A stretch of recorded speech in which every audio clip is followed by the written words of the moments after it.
Oi, pessoal. Hoje vamos dar uma primeira olhada ao princípio de incerteza. Não vamos demonstrar ele ainda, mas vamos tentar entender o que ele significa, tá?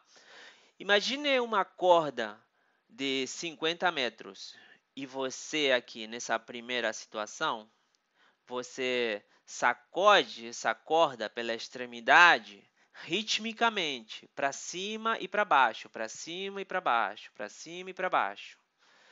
De tal maneira que você produz essa onda mecânica, né? Se alguém nessa condição, se alguém pergunta a você precisamente onde está a onda, você provavelmente pensará que aquela pessoa está um pouco doida, pois a onda não se encontra precisamente em nenhum lugar, pois ela está espalhada ao longo dos 50 metros, né? Mas se alguém perguntar a você qual é o comprimento de onda, você dará aí sim uma resposta razoável, né? Você mede o comprimento de onda, pode ser tipo 8 metros, por exemplo, né? Enquanto maior se é a corda e mais ritmicamente você suba e desça a mão, melhor será essa medida aqui do comprimento de onda. Mas a posição seria, ela está espalhada ao longo desses 50 metros, né? Mas se por outro lado, em outra situação, na segunda aqui do desenho, né? Na qual, ao invés de mover ritmicamente a corda, você dá apenas um puxão repentino. Então, você vai produzir um pico bem estreito. Esse pico aqui, né? Nessa situação, a primeira pergunta, onde está a onda, seria razoável, né? A onda está em X.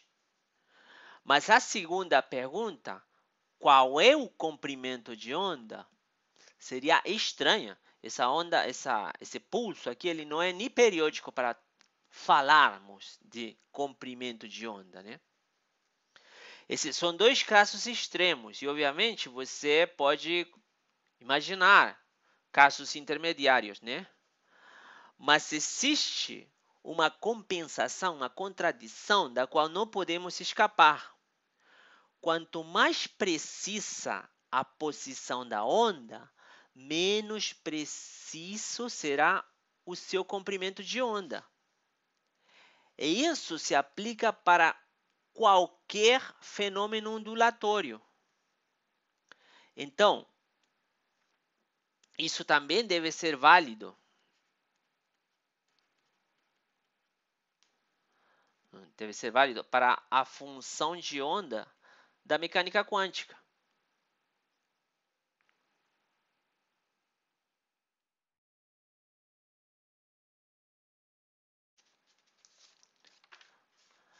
E aqui, já que estamos falando em mecânica quântica, podemos lembrar da formulação de de Broglie, né? Ele relaciona o momento com o comprimento de onda, h sobre lambda.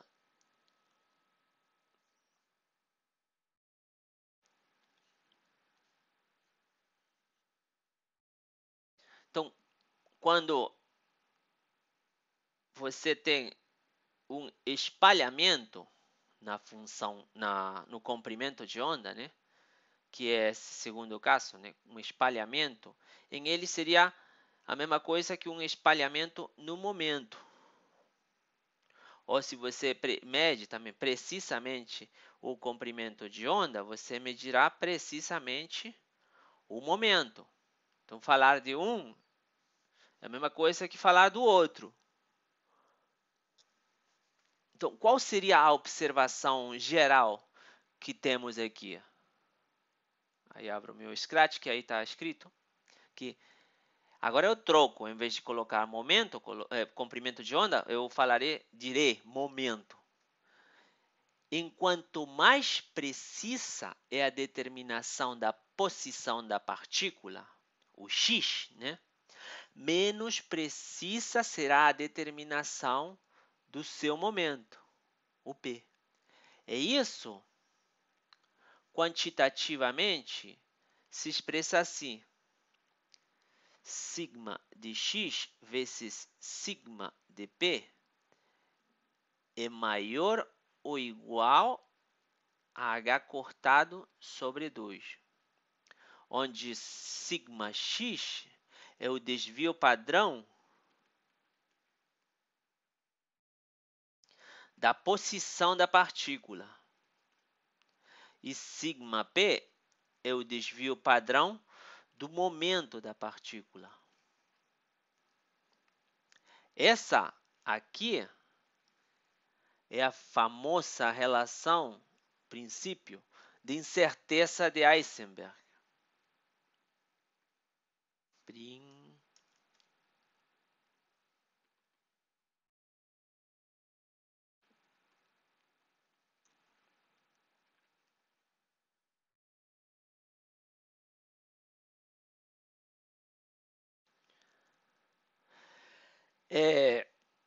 Vamos demonstrar essa relação ainda no capítulo de formulação, no capítulo 3. Mas vamos tentar entender o que ele significa. Tá? Vamos analisar duas situações. Em uma situação, você prepara o estado da partícula de tal maneira que ele seja bem localizado. Assim. Dessa maneira, se você prepara o estado da partícula, seria a sua função de onda, né? Aqui perdi minha cor. Pronto. Então, eu preparo a partícula assim, dessa maneira. Ela está bem localizada aqui em x0, essa função de onda. Né? Nesse caso, o sigma x é pequeno, né? Que está aqui.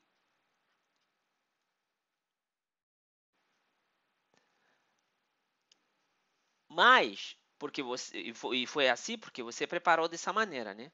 Mas, então, qualquer medida em x vai ser bem perto do x0. Né? Não pode ser maior que x0 mais esse erro aqui. Mas, em compensação, o erro, aqui como aqui você não vê um comprimento de onda bem definido, então o momento não estará bem definido, o erro no momento será grande. Essa é nessa situação em que você tem a onda, a função de onda, né?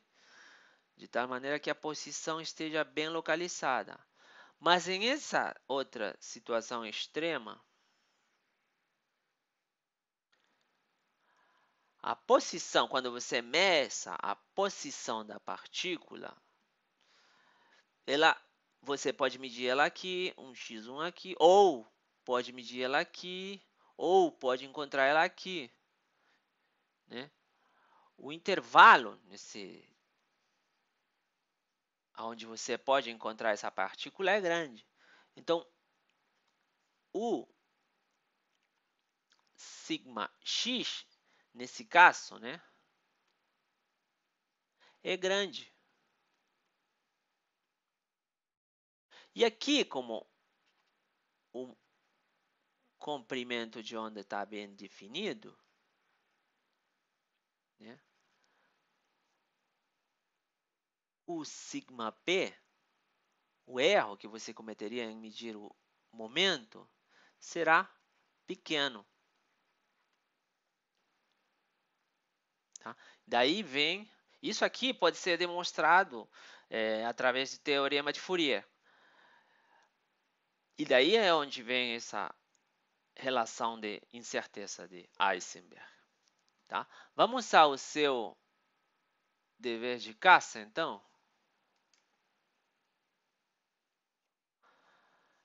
Esse exercício aqui. Suponha que você tem uma partícula de massa m e ela tem essa função de onda, né? Onde A e A minúscula, A maiúsculo e A minúscula são constantes reais positivas. Então a pergunta é: encontre A. Então a função de onda vai ter que satisfazer a condição de normalização e a partir daí você encontra A. A parte B, para qual função de energia potencial, qual função dela, faz com que a função psi, a função de onda, né, ela satisfaga a equação de Schrödinger. Outra pergunta é: calcule o valor esperado das seguintes expressões: posição, posição ao quadrado, momento e momento ao quadrado. Cada uma delas, encontrar o valor esperado. E encontre os desvios padrões da posição e do momento da partícula e que verifique se o produto deles é consistente com o princípio de incerteza. Tá bom?